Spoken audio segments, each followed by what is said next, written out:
wabarakatuh. Waalaikumsalam warahmatullahi wabarakatuh. Perkenalkan, kami dari kelompok Anggur. Di sini kami akan mereview jurnal hasil dari buku dan jurnal yang kami review. Selanjutnya yang akan dijelaskan di sebelah saya ada Wulandari. Kepada Wulandari dipersilakan. Baik, saya Saja. Langsung saja, dampak kekerasan fisik orang tua pada otak anak, yaitu kekerasan fisik meskipun sering dianggap sebagai bentuk disiplin dapat meninggalkan luka mendalam pada otak anak yang sedang berkembang. Otak anak bersifat plastis sehingga trauma fisik seperti tamparan atau pukulan dapat mengubah struktur saraf secara permanen. Yang pertama itu ada gangguan perkembangan otak anak, kesulitan mengelola emosi secara sehat, risiko gangguan mental di masa depan, dan pencegahan antisipasi yang akan dilakukan oleh Sinta.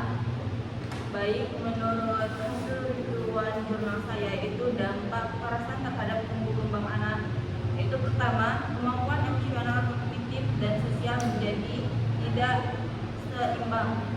Yang kedua, adanya kesulitan dalam berbahasa dan komunikasi. Yang ketiga, dapat timbulnya masalah bicara. Yang keempat, perkembangan otak limbat bahkan mengalami gangguan.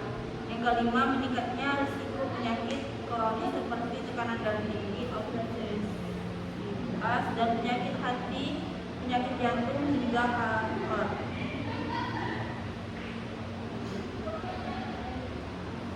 Baik, selanjutnya akan dilanjutkan oleh Yola.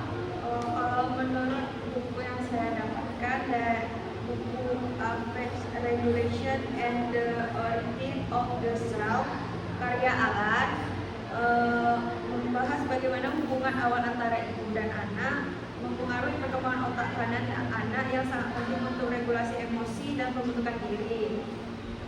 Menekankan bahwa pengalaman awal, terutama interaksi yang responsif dan aman, membentuk arsitektur otak dan kemampuan anak untuk mengelola emosinya.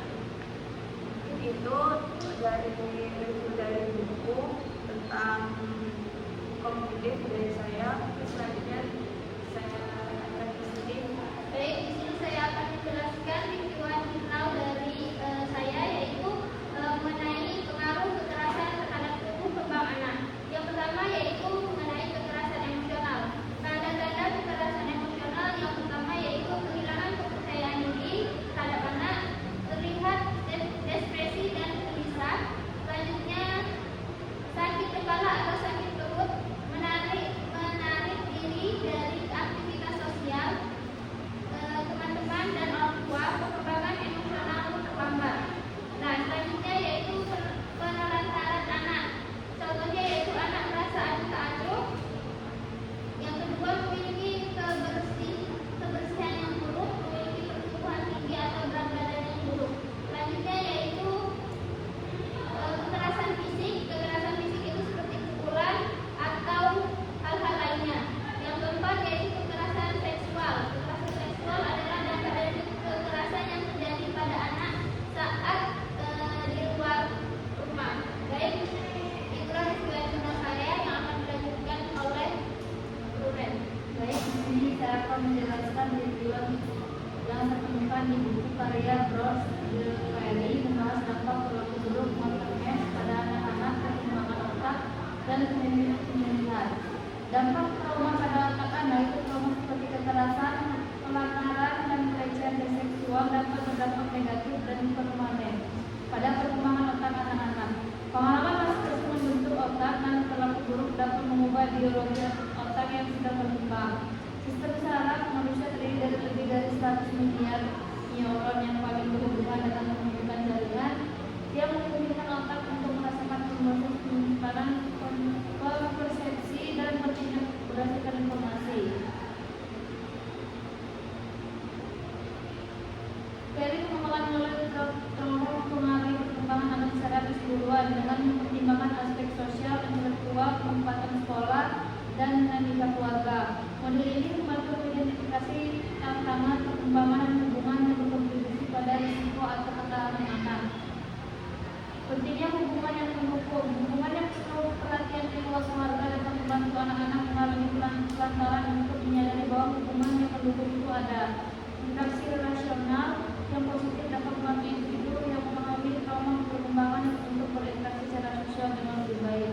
Baiklah, itulah hasil reviewan buku saya. Saya lanjutkan kepada Nati.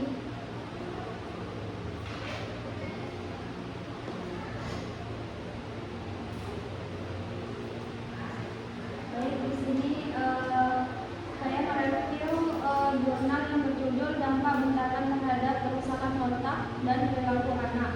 Dari hasil jurnal ini ialah bentakan terbukti menyebabkan gangguan pada perkembangan kognitif anak atau daya ingat, konsentrasi dan belajar. Perkembangan emosionalnya yaitu cemas, stres dan depresi. Dan perilaku itu ada agresif, narik diri, rendah diri, bahkan keinginan bunuh diri. Paparan bentakan juga meningkatkan hormon stres kortisol yang dapat merusak hipokampus dan frontal korteks. Sebagai pencegahan, pola asuh berbasis kasih sayang, komunikasi lembut serta intervensi diri sebagai dianjurkan. Oke, selanjutnya di sini saya membahas tentang jurnal dari maltreatment perlakuan guru di masa kanak-kanak terhadap struktur, fungsi dan konektivitas otak serta bagaimana perubahan ini berkontribusi pada masalah kejiwaan di kemudian hari. Di sini ada poin utamanya yaitu pengaruh maltreatment pada struktur otak, yang dimana masa kanak-kanak dapat menyebabkan perubahan pada volume dan struktur berbagai area otak.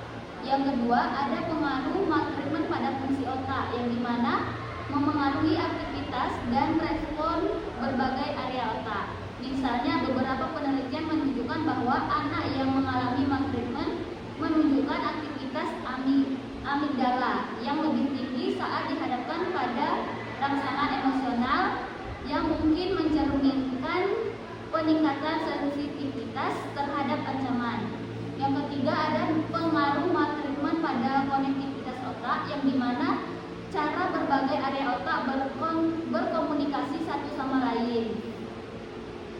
Yang keempat, ada penurunan konektivitas, yang dimana penurunan konektivitas antara insula interior yang terlibat dalam kesadaran diri dan pemrosesan emosi, serta konteks singular anterior dorsal yang terlibat dalam kontrol kognitif dan regulasi emosi.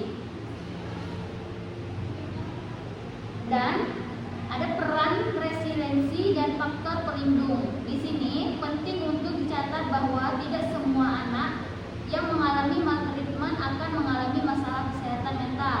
Beberapa anak menunjukkan resiliensi dan mampu mengatasi dampak negatif maltreatment. Faktor ini seperti dukungan sosial yang kuat dan hubungan aman dengan orang dewasa yang peduli. Sekian itu saja dari jurnal yang saya review. Baiklah, itulah hasil dari review jurnal dari kelompok Anggur tadi. Apabila ada kesalahan, kami mohon maaf kepada Allah, mohon ampun. Wabillahi taufiq wal hidayah. Wassalamualaikum warahmatullahi wabarakatuh.